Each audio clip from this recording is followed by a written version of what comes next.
ಶ್ರೀಲಂಕಾ ವಿರುದ್ಧದ ಟೆಸ್ಟ್ ಸರಣಿಯಲ್ಲಿ ಭಾರತ ಪರ Devdutt Padikkal back to back ಶತಕ ಸಿಡಿಸಿದ್ದಾರೆ. ಡಿಡಿಪಿಯ ಪವರ್ ಶೋಗೆ team management, team India fans, ಮಾಜಿ ಕ್ರಿಕೆಟರ್ಸ್ ಹೀಗೆ ಎಲ್ಲರೂ ಕೂಡ ಫುಲ್ ಖುಷಿಯಲ್ಲಿದ್ದಾರೆ. ಆದರೆ ಅದೊಬ್ಬ ಆಟಗಾರನಿಗೆ ಮಾತ್ರ ಟೆನ್ಷನ್ ಶುರುವಾಗಿದೆ. ತನ್ನ ಸ್ಲಾಟ್ನೇ ಕಳ್ಕೊಳ್ಳುವಂತ ಆತಂಕ ಕಾಡ್ತಾ ಇದೆ. ಆ ಆಟಗಾರನೇ ಸಾಯಿ ಸುದರ್ಶನ್.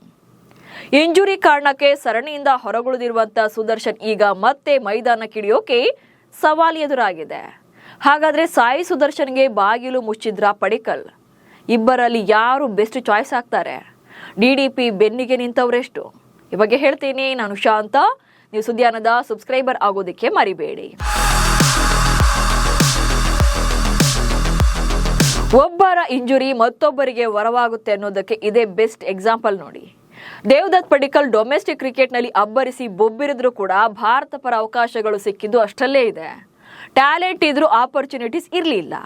ಆದರೆ ಯಾವಾಗ ಸಾಯಿ ಸುದರ್ಶನ್ ಇಂಜುರಿಯಿಂದಾಗಿ ಸರಣಿಯಿಂದ ಹೊರಗುಳಿದ್ರು, ಪಡಿಕ್ಕಲ್ ತಾನೆಂಥ ಪರಾಕ್ರಮಿ ಅನ್ನೋದನ್ನ ಇಡೀ ಕ್ರಿಕೆಟ್ ಜಗತ್ತಿಗೆ ತೋರಿಸಿಕೊಟ್ಟಿದ್ದಾರೆ. ಸಿಕ್ಕಂತ ಅವಕಾಶವನ್ನ ಎರಡೂ ಕೈಗಳಿಂದ ಬಾಚಿಕೊಂಡು ಬ್ಯಾಟ್ನಲ್ಲಿ ಉತ್ತರಿಸಿದ್ದಾರೆ. ಪಡಿಕ್ಕಲ್ ಅಬ್ಬರಕ್ಕೆ ಸ್ಲಾಟ್ ಕಳ್ಕೊಳ್ತಾರ ಸುದರ್ಶನ್.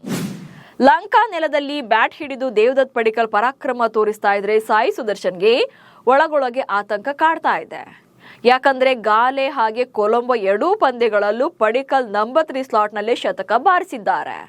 ಅದರಲ್ಲೂ ಗಾಲೆಯಲ್ಲಿ 167 ರನ್ಗಳ ಇನ್ನಿಂಗ್ಸ್ ಬರೀ ನಂಬರ್ಸ್ ಆಗಿರಲಿಲ್ಲ.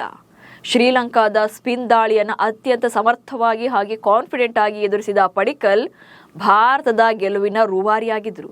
ಹಾಗೆ ಎರಡನೇ ಇನ್ನಿಂಗ್ಸ್ನಲ್ಲೂ ಕೂಡ 44 ರನ್ ಬಾರಿಸಿದ್ರು. ಸೊ ಮೊದಲ ಪಂದ್ಯದಲ್ಲಿ ಒಟ್ಟಾರೆಯಾಗಿ 211 ರನ್ಗಳನ್ನ ಕಲೆ ಹಾಕಿ ಪಂದ್ಯ ಶ್ರೇಷ್ಠ ಪ್ರಶಸ್ತಿಯನ್ನು ಪಡ್ಕೊಂಡಿದ್ರು.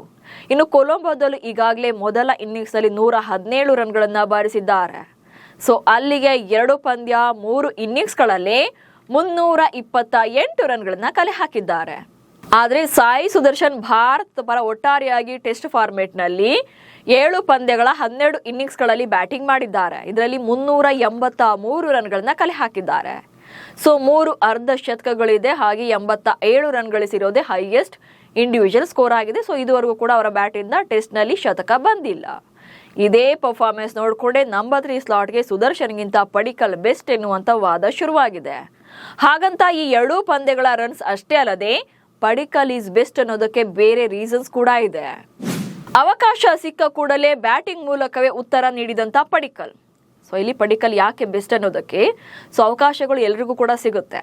ಬಟ್ ಸಿಕ್ಕಂತ ಅವಕಾಶವನ್ನ ಯಾರು ಎಷ್ಟು ಚೆನ್ನಾಗಿ ಬಳಸ್ಕೊಳ್ತಾರೆ ಅನ್ನೋದು ಕೂಡ ಮುಖ್ಯವಾಗುತ್ತೆ. ಯಾಕಂದ್ರೆ ಪಡಿಕ್ಕಲ್ ಅವಕಾಶ ಸಿಕ್ತಿದ್ದಂತೆ ನರ್ವಸ್ ಆಗಿಲ್ಲ.